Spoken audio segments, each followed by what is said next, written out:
Je suis tombé sur une étude plutôt intéressante en rapport avec la musculation que je voulais partager avec vous.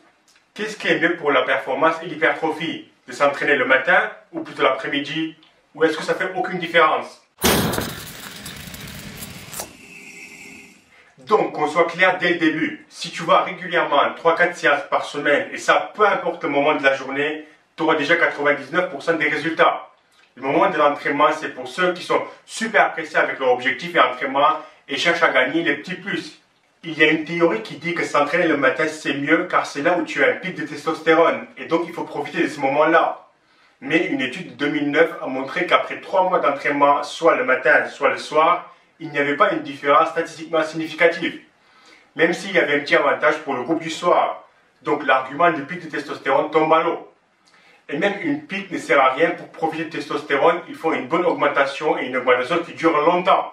Avant de vous parler de l'étude que j'ai vue qui est sortie en 2016 sur le sujet, il faut que vous sachiez que le facteur le plus important pour le moment d'entraînement, c'est quand ça vous arrange. S'il y a un moment de la journée que vous pouvez vous entraîner, car c'est ce qui rentre dans votre emploi du temps, et vous n'avez pas le choix, alors ça, c'est pour vous le meilleur moment de s'entraîner. 2. Il faut que ce soit le moment où tu sens le plus performant. Pour certaines personnes, c'est tôt le matin. Pour moi, c'est fin l'après-midi, après au moins 2-3 repas. Chaque personne est différente et je suis sûr que toi aussi, tu as une préférence. Puis le troisième point, et un autre point très important qui est encore plus important que l'étude que je vais vous présenter, c'est de faire les séances à chaque fois au même moment de la journée. Ça, c'est surtout important pour la performance. Normalement, on sait que le corps est plus chaud fin après-midi et donc c'est le meilleur moment de s'entraîner. Mais les études montrent que le corps s'adapte bien et à force de faire des séances le matin ou à un moment précis de la journée, régulièrement, le corps modifie la température pour en sorte qu'à ce moment précis, tu sois chaud. D'où pourquoi tu as une meilleure performance. Donc, si tu es un athlète ou tu prépares par exemple une compétition et tu sais que ta compétition est le matin, il faut que tes entraînements soient aussi le matin pour t'habituer et préparer ton corps pour qu'il soit chaud à ce moment-là. Ça, c'est valable que si on parle de performance. Alors, qu'est-ce que ça donne pour l'hypertrophie? C'est bien ce que cette étude nous montre.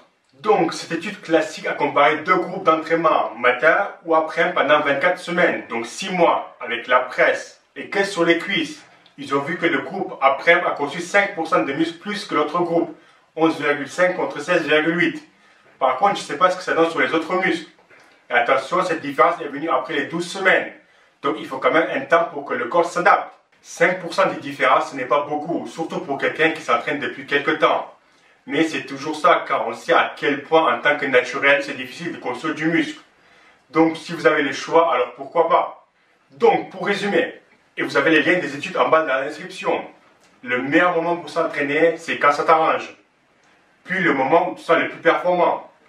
Puis le moment où tu peux être régulier avec tes entraînements, surtout si tu veux optimiser tes performances. Puis si tu peux t'entraîner entre 16 et 19 heures, ce sera le meilleur moment pour l'hypertrophie. Voilà, merci et à la prochaine vidéo.